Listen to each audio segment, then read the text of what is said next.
umambon, maambon-ambon lang kanina, pero bumalik naman ang init ng araw. Ayan, Ma'am Josephine, yes po, Ma'am Josephine, ang bayan po ng Basista, ang una po na bayan o LGU ang nagsuspende po, maagang nagsuspende po ng klase. Bukas, araw po ng Biyernes, Ma'am.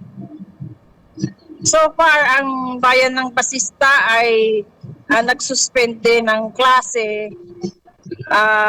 Hindi ko pa na-monitor kung ilang municipalities at cities na ang nagsususpende actually. Dahil kami ay busy sa tawag dito, celebration ng National Resilience Month.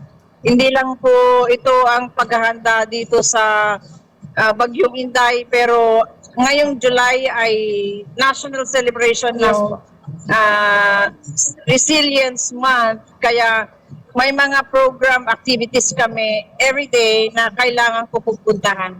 Yes, Ma'am Josephine, kung inyo pong mamarapatin, pwedeng mailayo po natin ng konti yung camera sa ating mukha para makita po yung hanggang sa ating bahagi po ng shoulder po, Ma'am. Ay maraming salamat po, Ma'am Josephine. Ma'am Josephine, kayo po bilang presidente po ng Pangasinan Association of Local Disaster Risk Reduction and Management Office. Ano yung masasabi po ninyo ngayon, no? Na kumbaga parang positibong ginagawa ng mga lokal na pamahalaan when it comes po sa paghanda sa mga kalamidad na nararanasan dito po sa ating probinsya, Ma'am? Okay. Unang-una, mag-prescribe na po yung aking pagka-presidente ng Pangasinan Association of Local Disaster Officer. Tawag dito, hindi na po ako ngayon ang presidente ng Palgrimo kasi nagbago po ang aming plano na makikreate kami ng isang organization for the whole Pangasinan. Kasi noon, mayroon kaming dalawang organization. But anyway, when it comes to your second question, gusto kong sabihin sa inyo na mas maaga, mas responsive ang mga local government units dahil din sa pag-guide ng ating opisina ng Department of Interior and Local Government sa pamamagitan ng ating mga municipal local government officers, yung mga LGUOs na naatasan per municipality na laging tumatapay tungkol sa preparedness para sa typhoon at mga ibang sakuna. Ma'am Josephine, sa inyo po, sa napapansin po ninyo, gaano na po kahanda ang Pangasinan ngayon, especially yung mga residente? Kasi 'di ba, napapansin natin, even yung mga LGUs, 1 week bago po yung inaasahan na pagdating ng isang typhoon, nakikita natin yung pagiging aktibo sa paghahanda, hindi lamang po dito po sa mga pag-iikot-ikot, but even yung mga kakailanganing gamit o yung mga pagdadalahang mga evacuation centers sa mga residente ay agad po nilang naihahanda, Ma'am. Maraming salamat po sa inyong question at yung dati statement actually defines yung mga trabaho ng mga DRROs na kagaya ko. Ma'am, tama po yung sinabi nyo. Dahil kung hindi kami gagalaw, walang mangyayari sa aming area of responsibilities. Kaya alam po namin na pag mapabayaan namin magkaroon ng lapses, we will feel guilty about the things that we should have done na hindi namin nagawa.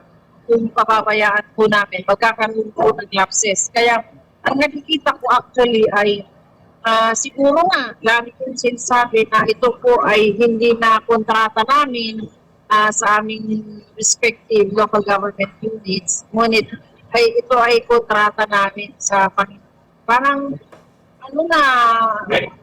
we were created because God saw the needs. Sorry.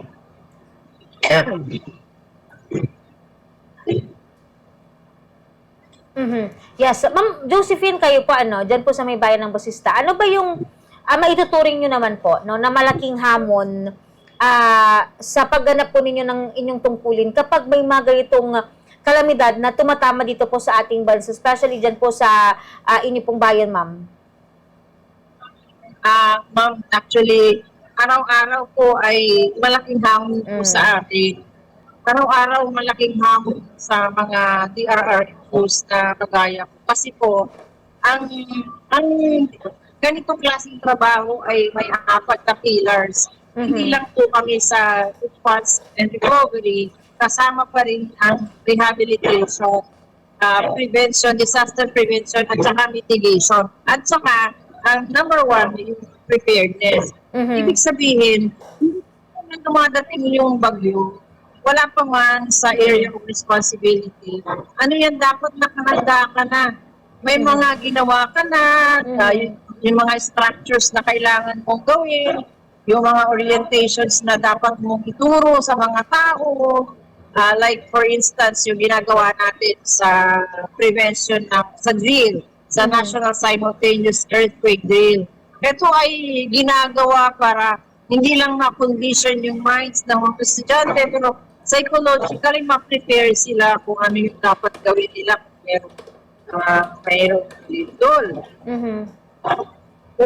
Ganito rin po sa bagyo. Yung mga local government units ay naatasan na mag-institutionalize ng install at the same time institutionalize yung systems para mapangalagaan yung aming mga nasasakupar. Ma'am Josephine, sa inyo pong ahensya, gaano po nakakatulong yung pagiging aktibo ng mga kababayan po natin, especially sa social media, lalong-lalo na doon po sa pagpo-post, doon po sa mga kaganapan, o kaya naman yung mga sitwasyon sa kanilang lugar kapag may mga kalamidad tayong nararanasan, at syempre yung paghingi rin po nila ng tulong sa mga kinaukulan, ma'am? Advantage po ng everybody's yung active social media presentation, social media utilization ay advantage po ng lahat. Kasi doon may inform yung mga tao kung saan sila pupunta, anong gagawin nila, makikinig na lang sila. Like for instance, in our municipality, very active kasi yung mayor namin dyan eh. So, every time na mayroon siyang mensahe sa aming mga kababayan, nagla-live siya. He opens suggestions, he opens questions and recommendations from the people. And he delivers messages through Facebook Live, nagla-live siya dyan. At saka ano yung mga dapat na gagawin, observance na gagawin when it comes to disaster like this. Kaya sa akin, advantage po ng lahat na meron tayong active social media utilization at saka participation para we are more informed. Unlike before na kung wala kang radyo, hindi mo mababalitaan. But at this point in time, the role of the social media actually is very significant in informing the people of what they must do and what they must not do during time.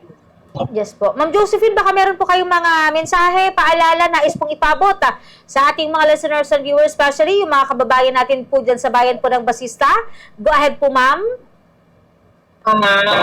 Maraming salamat, ma'am, sa pagkakataon. Gusto po, nananawagan po sa aming lahat, sa ating lahat, hindi lang sa pamamagitan ng istasyon na ito, hindi lang po sa aming bayan, kundi lahat po ng bayan na mag-iingat po tayo, huwag po tayong magkampante. Sabi ko nga, mas makabuti na lang yung one step forward ka kaysa yung mabuti na yung exaggerated ka kaysa magsisi ka sa bandang So continue praying na sana we will be safe, all of us will be safe, and hindi na po darating dito yung kinatatakutan natin, super typhoon. Yes po, ma'am. Ma'am Josephine, maraming salamat sa paglalaan po ninyo ng inyong oras sa ating palatuntunan. Ingat po kayo dyan, ma'am. God bless po.